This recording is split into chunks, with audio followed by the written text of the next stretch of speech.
পরাধীনতার শিকল ভেঙে এসেছে এই স্বাধীনতা, সবুজ পাতায় শিশুর হাসি, নতুন দিনের সজীবতা। স্বাধীনতার গল্প শুধু অতীতের গৌরব গাথা নয়, আমাদের পথ চলার অনন্ত অনুপ্রেরণা। তাই বীর শহীদের সম্মানে আজ একসাথে পুরো দেশ। প্রতি বছর ২৬শে মার্চ আসে নতুনের বার্তা নিয়ে। শিশুদের বাঁধ ভাঙা উচ্ছ্বাস জানান দিচ্ছে নতুন বাংলাদেশ বিনির্মাণের। টিভিতে দেখছি কিন্তু আমরা বাস্তবে দেখতে পাই না। আজকে এসে আমাদেরকে অনেক ভালো লাগছে। শহীদদের জন্য ফুল দিয়ে ধন্যবাদ জানাতে এসেছি, কারণ শহীদ যা আমাদের দেশটাকে এত যুদ্ধ এবং আন্দোলন বিপ্লব এগুলো করে আমাদের দেশটাকে স্বাধীন করেছে। দেশটা আমার গর্ব যে দেশটাকে আরো ভালো হওয়া উচিত। দীর্ঘ ৯ মাস রক্তক্ষয়ী সংগ্রামের ফসল আমাদের স্বাধীনতা। সেই সংগ্রামী দিনের স্মৃতি যাদের চোখে আজও ভাসে, তেমনই একজন শাহ আলম। আবার কেউ এসেছেন কোলের শিশুকে নিয়ে স্বাধীনতার উপলব্ধি জাগাতে।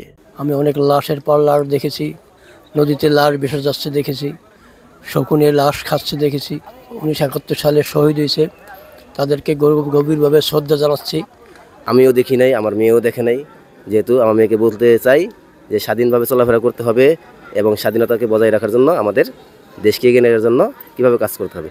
যেহেতু আমি ছোটো, এখনও এত কিছু বুঝে না, মাত্র ৩ বছর বয়স, তারপরেও তাকে উপলব্ধি করানোর জন্য যে হ্যাঁ, আমরা এখন মুক্তভাবে মুক্ত পাখির মতো ঘুরতেছি। জুলাই ২৪ আন্দোলনের পর প্রথম স্বাধীনতা দিবস উদযাপন হচ্ছে। দীর্ঘদিনের আশা প্রত্যাশার কতটুকু পেয়েছেন, এমন শত প্রশ্ন জেগেছে প্রবীণদের মনে। আমরা যে উদ্দেশ্যে স্বাধীনতা অর্জন করেছি, সেই স্বাধীনতার সুফল আমরা কিন্তু বারবার ব্যাহত হচ্ছে।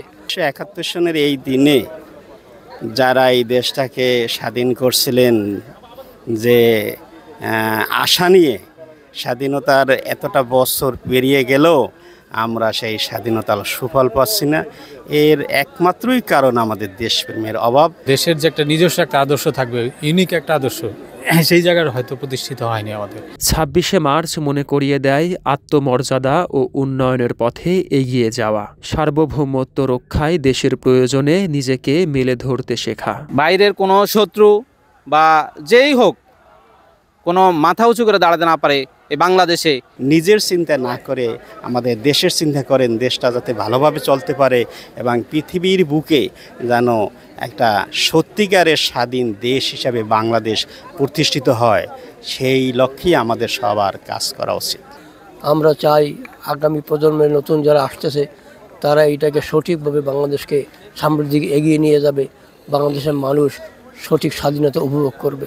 ২৪-এর গণ অভ্যুত্থান, ৭১-এর সংগ্রাম, ৪৭-এর আজাদি লড়াই, সব কিছুর ভেতর দিয়ে মানবিক মর্যাদা সম্পন্ন রাষ্ট্র পেতে নিজের পরিবর্তন সবার আগে জরুরি। রাজনৈতিক অস্থিরতা, ধর্মীয় কাদা ছোড়াছড়ির বাইরে দারুণ কিছু খুঁজে ফেরার এই তো সময়।